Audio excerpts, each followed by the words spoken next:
The late afternoon sun cast long shadows across the winding mountain path as two young scholars, Lee Jin-woo and Jo Young, trudged onward.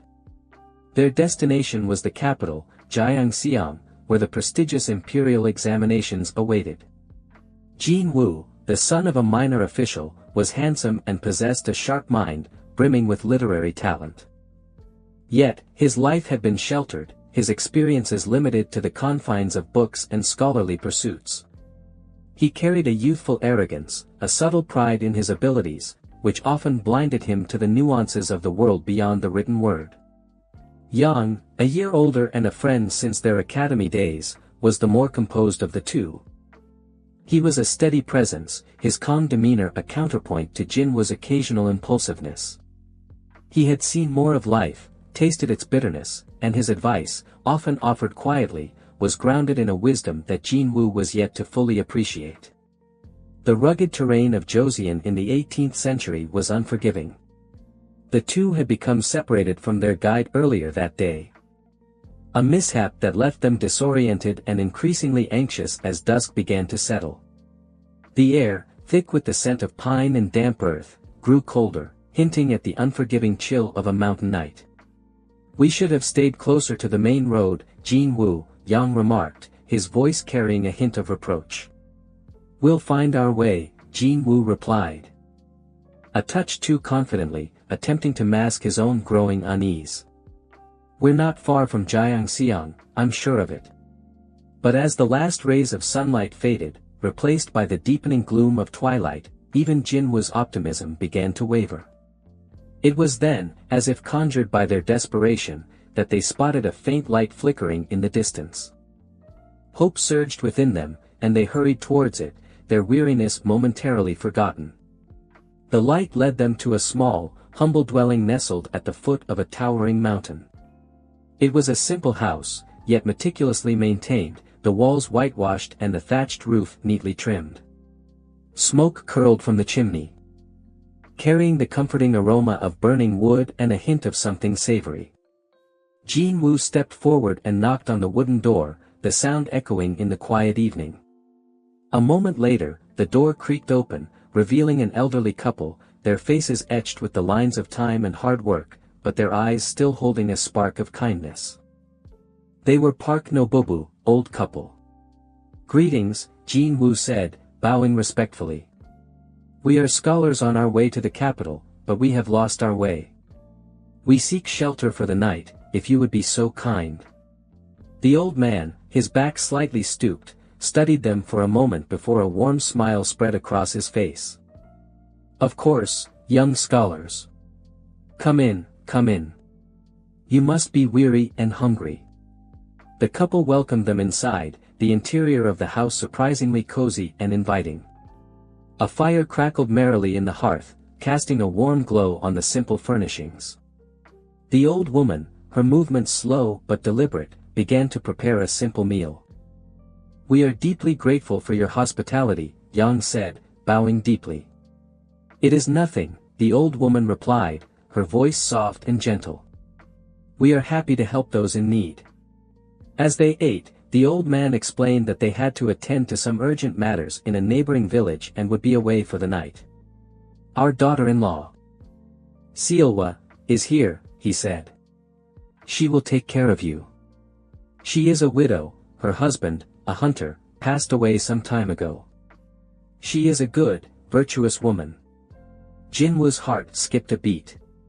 A young widow, alone in the house. The thought, unbidden, sparked a flicker of inappropriate curiosity within him. He chided himself internally, reminding himself of his scholarly aspirations and the importance of maintaining decorum. Yet, the seed of temptation had been planted. Shortly after, the old couple departed, leaving Jin-woo and Yang in the care of Choi Seolhwa. As she entered the main room, Jin-woo could not help but steal a glance. She was indeed beautiful. Her hanbok, though simple, was impeccably clean and well-maintained. Her hair, black as raven's wings, was pulled back in a neat bun, accentuating the delicate curve of her neck. Her eyes, dark and luminous, held a depth of sadness that only added to her allure. She moved with a quiet grace, her every gesture radiating a gentle dignity. "Welcome, scholars," Seolhwa said, her voice soft and melodious, a stark contrast to the boisterous sounds of the city Jinwoo was accustomed to. "I hope you will find everything to your comfort. The smaller room is prepared for you." Jinwoo, captivated by her beauty, found himself struggling to maintain his composure. He offered a polite bow, his gaze lingering on her perhaps a moment too long. Yang, ever observant, noticed the subtle shift in his friend's demeanor, a flicker of concern crossing his features. As the night deepened, Jinwoo found sleep elusive. The image of Seolhwa, her gentle smile, her sorrowful eyes, danced before him. The silence of the mountain house, broken only by the crackling fire, seemed to amplify his restless thoughts. He tossed and turned, his mind consumed by a growing, inappropriate desire. The teachings of Confucius, the principles of propriety and restraint, all seemed to fade into the background, replaced by a primal urge that he struggled to control. He rose from his sleeping mat, the cold floor chilling his bare feet. He rationalized his actions, telling himself that he simply needed a drink of water, a breath of fresh air. But deep down, he knew the true reason for his restlessness. He crept towards the main room, where Seolhwa slept. The moonlight filtering through the paper windows cast an ethereal glow on her sleeping form, outlining the gentle rise and fall of her chest. He stood there, frozen, caught between desire and the remnants of his moral compass. He knew he should turn back, retreat to the safety of his room, but his feet seemed rooted to the spot. The silence of the house pressed down on him, heavy and suffocating. He took a step closer. Then another. His heart pounded in his chest, a drumbeat echoing the reckless rhythm of his thoughts. He reached out, his hand trembling, intending to gently touch her, to wake her, he wasn't even sure what he intended. Before his hand could make contact, Seolhwa stirred. Her eyes opened, and for a fleeting moment, confusion clouded their depths. Then, as she saw Jinwoo standing over her, the confusion was replaced by a sharp, piercing clarity. She did not scream, nor did she cower. Instead, she sat up, her gaze unwavering, her voice calm but laced with steel. "What are you doing, scholar?" she asked, her words cutting through the silence like a shard of ice. Jinwoo stammered, caught off guard by her directness. I was just..." He couldn't even formulate a coherent excuse. His carefully constructed facade of scholarly propriety crumbled, revealing the raw, untamed desire beneath. Seolhwa rose from her sleeping mat, her movements deliberate and controlled. She was not a fragile flower, as he had perhaps imagined. She possessed an inner strength, a quiet power that emanated from her very being. "You are a guest in my house," she said, her voice low but firm. "And I have offered you hospitality. But that does not give you the right to dishonor me, or to disrespect the memory of my husband." Jinwoo, shamed and humiliated, could only lower his gaze. He wanted to apologize, to beg for forgiveness, but the words caught in his throat. Seolhwa walked towards a corner of the room and retrieved a slender, yet sturdy, willow switch. The sight of it sent a jolt of fear through Jinwoo. He knew what was coming. "A scholar should know better," she said, her voice laced with disappointment. "But sometimes a lesson must be learned through more direct means." She instructed him to remove his outer garment and kneel. He obeyed, his mind reeling, his body trembling. The shame was almost unbearable, but he knew he deserved it. He had allowed his base desires to overcome his reason, his respect, his very sense of self. Seolhwa did not hesitate.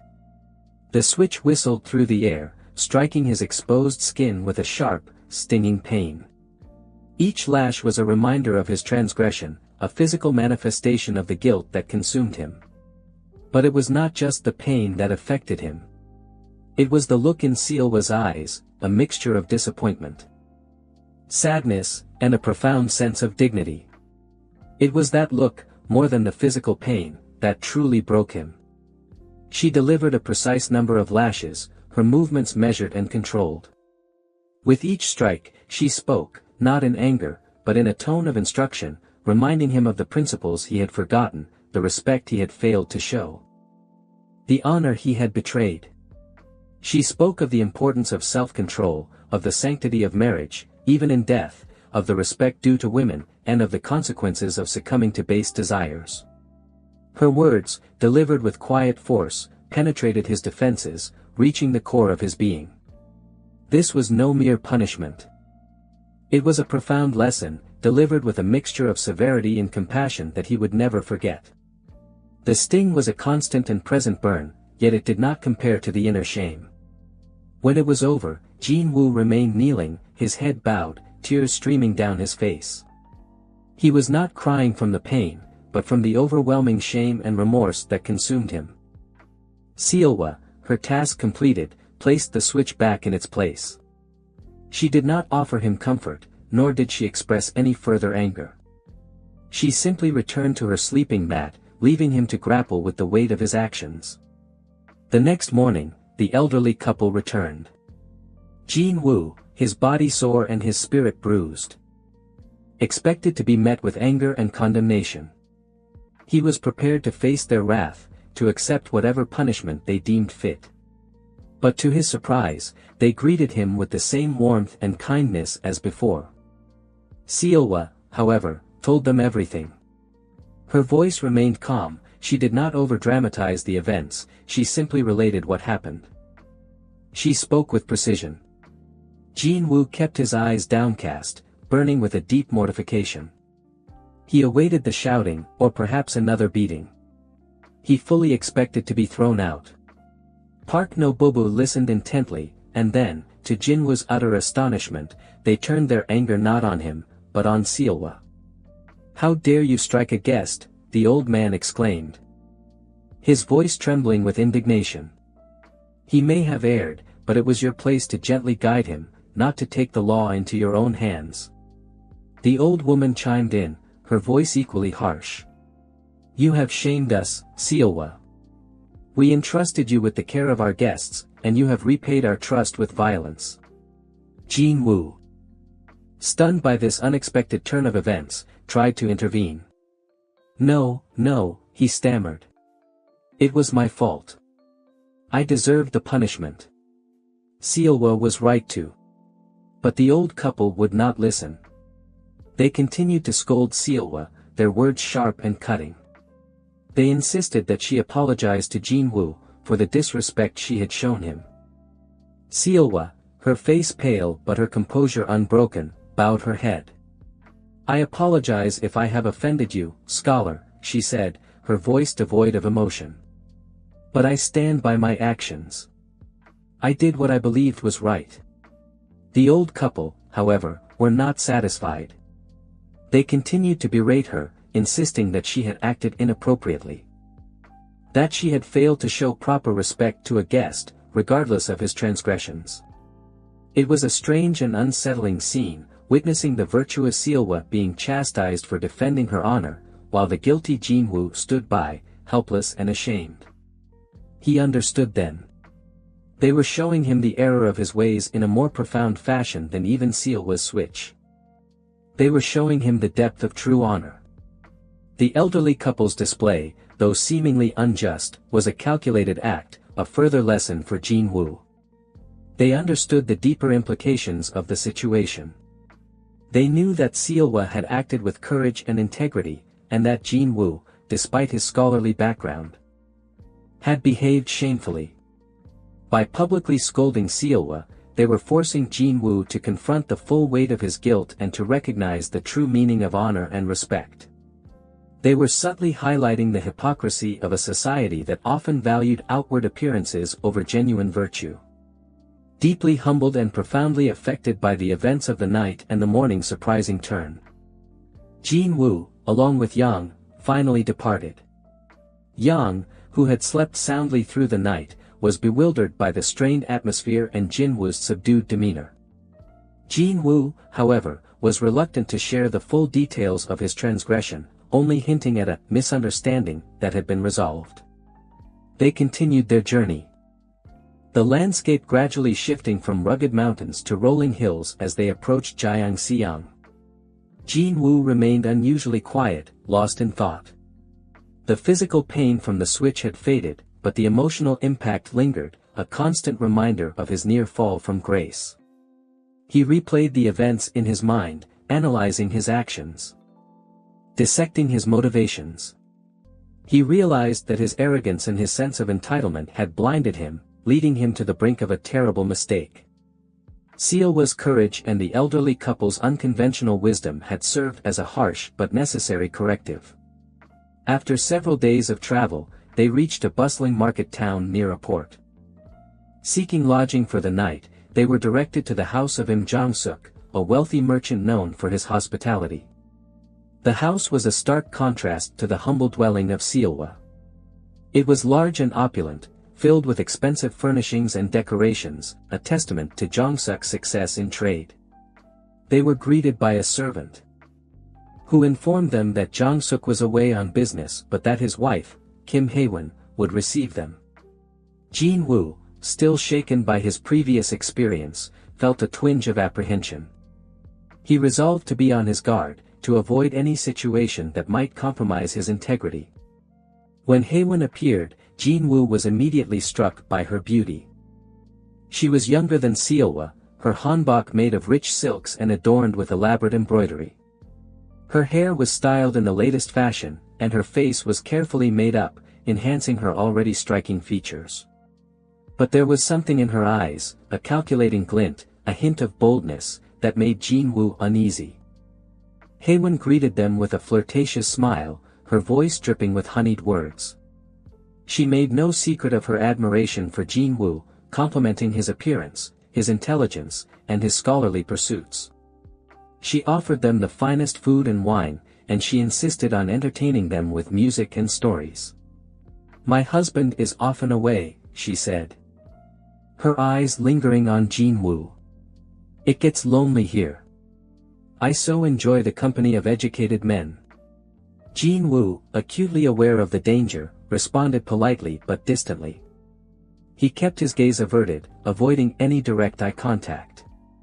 He tried to engage Yang in conversation, hoping to deflect Hae-won's attention. But she was persistent, her advances becoming increasingly bold. As the evening wore on, Hae-won's flirtation escalated. She moved closer to Jinwoo, her hand brushing against his arm, her body subtly pressing against his. She whispered suggestive comments in his ear, her breath warm on his skin. The scent of her perfume, heavy and intoxicating, filled the air. Jinwoo felt a familiar stirring within him, the unwelcome resurgence of the desires he had thought he had conquered. He remembered Seolhwa's words, the sting of the switch, the shame of his actions. He fought to control himself, to resist the temptation that Hae-won so blatantly offered. His heart pounded. A war between base urges, and the new understanding he carried. He gripped it fiercely, reminding himself. "Madam," he said, his voice strained but firm. "I am grateful for your hospitality, but I must retire. I am weary from the journey." Hae-won laughed, a throaty, seductive sound. "So soon, scholar? The night is still young. Surely you can stay and keep me company a little longer." She reached out, her fingers tracing the outline of his jaw. "You are a handsome man, Jinwoo. And I am a lonely woman. We could enjoy each other's company." The blatant proposition shocked Jinwoo, but it also strengthened his resolve. He gently but firmly removed her hand. "Madam," he said, his voice now clear and steady. "I am a scholar, bound by principles of honor and propriety. I will not betray the trust that your husband has placed in me by offering me shelter. And I will not dishonor myself by succumbing to temptation." Hae-won's smile vanished, replaced by a look of anger and disbelief. "You dare refuse me," she hissed. "You think you are too good for me?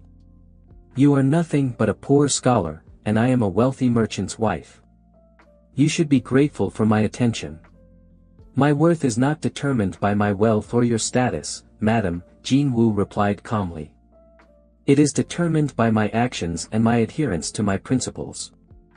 And I choose to act with honor. Haewon, enraged by his defiance, stormed out of the room, her silk robes swirling around her.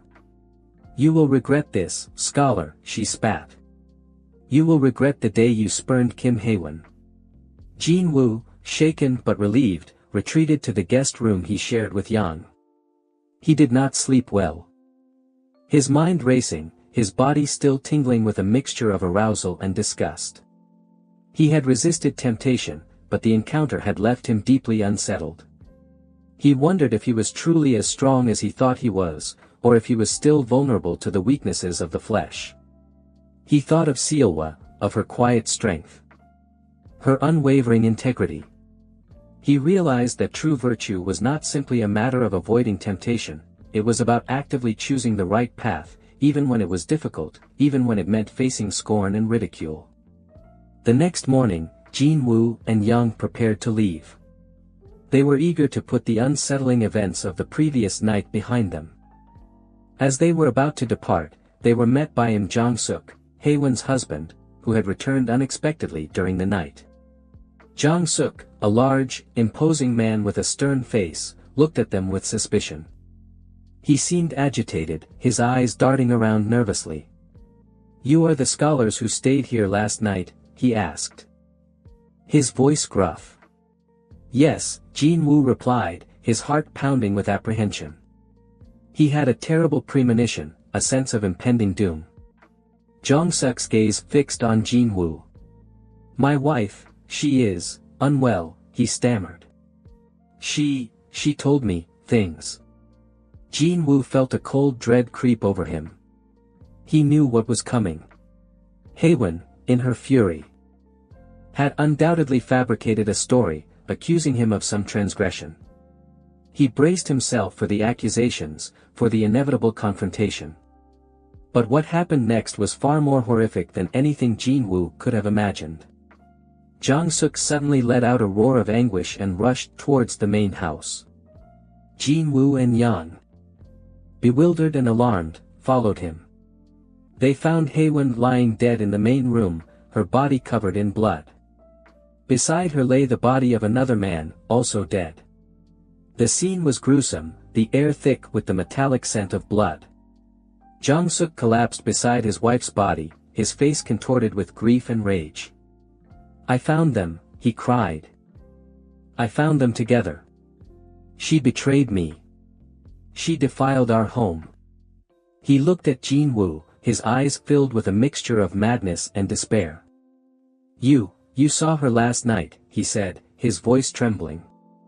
Did she try to seduce you?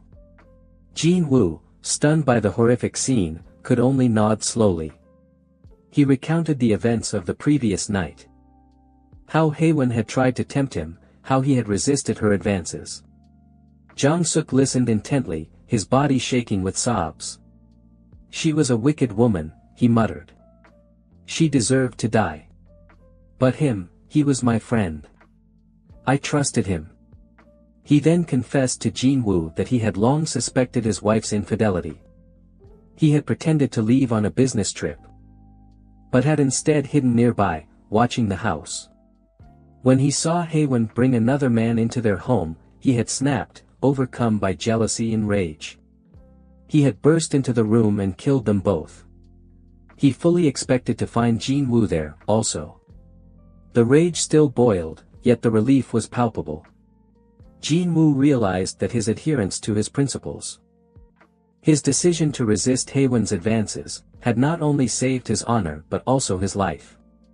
Had he succumbed to temptation, he would have likely shared the same fate as Haewon and her lover. As Jin-woo and Yang hastily departed the scene, they heard the crackle of flames. Looking back, they saw Jong-suk's house engulfed in fire. A raging inferno consuming the scene of the tragedy. The cries from within seemed otherworldly.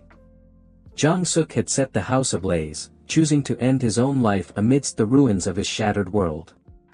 A sound carried over, bizarre and full of lament. Jinwoo could almost feel the sound. The experience left Jinwoo deeply shaken. He had witnessed the destructive power of unchecked desire, the devastating consequences of infidelity and betrayal. He had come face to face with the darkness that lurked within the human heart, and he had narrowly escaped its grasp. He continued on. He succeeded in the examinations. He rose to become Yijo Pansio. And used these lessons, remembering the switch, and Seolhwa's face. The cries from the burning house. He was always mindful. He was a good and just official. The events served as a constant reminder of the importance of integrity, self-control, and the enduring power of virtue. He often reflected on the lessons he had learned. The narrow escapes he had experienced, and the profound impact they had on his life.